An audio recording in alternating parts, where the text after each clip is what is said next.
मसीह का प्यारा वचन, ये है वचन प्यारा। परमेश्वर के धन्य नाम की महिमा हो। प्रभात मनन के सत्र 1992 में आप सभी का बहुत ही विनम्रता के साथ स्वागत करता हूँ। आइए आज के मनन के लिए हम पढ़ते हैं इब्रानी अध्याय 9 पद 28। वैसे ही मसीह भी बहुतों के पापों को उठा लेने के लिए एक बार बलिदान हुआ, और जो लोग उसकी बाट जोते हैं उनके उद्धार के लिए दूसरी बार बिना पाप उठाए हुए दिखाई देगा।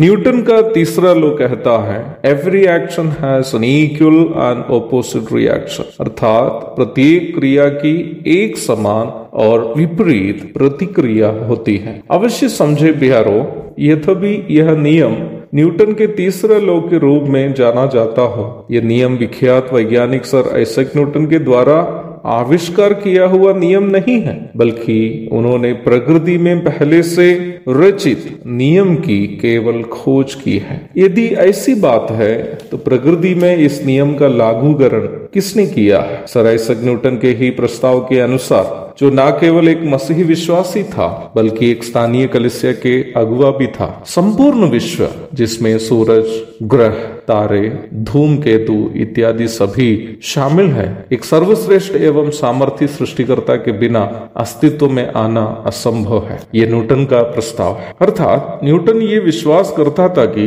प्रकृति और उसमें लागू किए गए सभी नियम सृष्टिकर्ता परमेश्वर के द्वारा ही अस्तित्व में आए हैं। मनुष्य के पाप के परिणाम स्वरूप उसको मृत्यु अथवा परमेश्वर से दूर होना पड़ता हो, तो वास्तव में न्यूटन के तीसरा नियम के अनुसार कर्म के अनुसार एक विपरीत नतीजा को मनुष्य सामना कर रहा है। ये प्रकृति में लागू किया गया नियम होने के कारण उसे सामना किए बिना दूसरा कोई विकल्प मनुष्य के सामने नहीं है। परंतु निम्न प्राकृतिक नियम के प्रति परमेश्वर की प्रतिक्रिया यह थी कि वह स्वयं अर्थात अपने पुत्र को जगत में भेजा और पापी को जो दंड भुगतना था उसे स्वयं सहकर पापी को उस दंड से रिहा कर दिया। अर्थात पापी को पाप का दंड से बचाने के लिए परमेश्वर वही तरीका ही अपनाया जिससे पापी मनुष्य अपने पापों के लिए दंड सहता। पाप का दंड मृत्यु अथवा परमेश्वर से दूरी को स्वयं क्रूस पर सहकर मनुष्य जाति को उस दंड से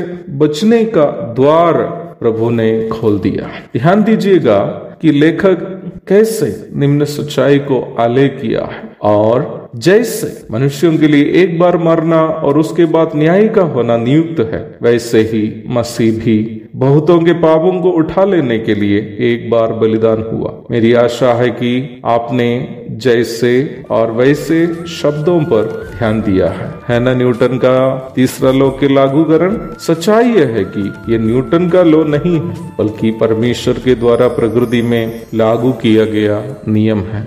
एक और शुभ दिन की धन्य कामनाओं के साथ आज का मनन मैं यहाँ समाप्त करता हूँ। प्रभु आप सबको आशीष दे। आमीन।